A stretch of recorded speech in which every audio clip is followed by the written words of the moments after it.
So ఇప్పుడు చూస్తే కనుక అందరూ ట్రెండ్కి అంటే ఇళయరాజా గారు గొప్ప మ్యూజిక్ డైరెక్టర్, అది అన్డౌటెడ్లీ.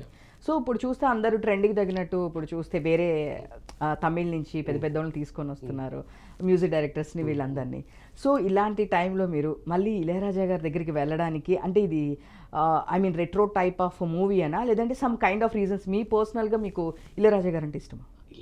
రాజాగారు అంటే ఇష్టం లేని వాళ్ళు ఎవరు ఉంటారండి ప్రపంచంలోని. సో అందరు ఫ్యాన్ బాయ్స్ లాగే నేను ఫ్యాన్ బాయ్ మూమెంట్ నాకు ఆయన అంటే.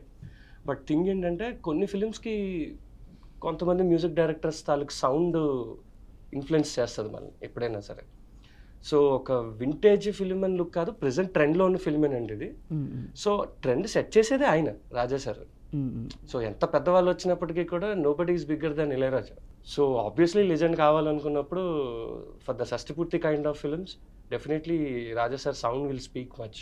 అంటే మీరు ఒక విజువల్ చూడక ముందే మీరు ఆయన పాట వింటే మీకు హాఫ్ ఆఫ్ ద ఫిల్మ్ అర్థమైపోతుంది. సో అందుకనే మీరు ఇంకా రాజా గారినే తీసుకున్నారు. అండ్ చూడంగానే అందరికీ తీసుకోవటం ఏం లేదండి, దగ్గరికి వెళ్ళాం, కథ చెప్పాం, చాలా ట్రై చేసాం.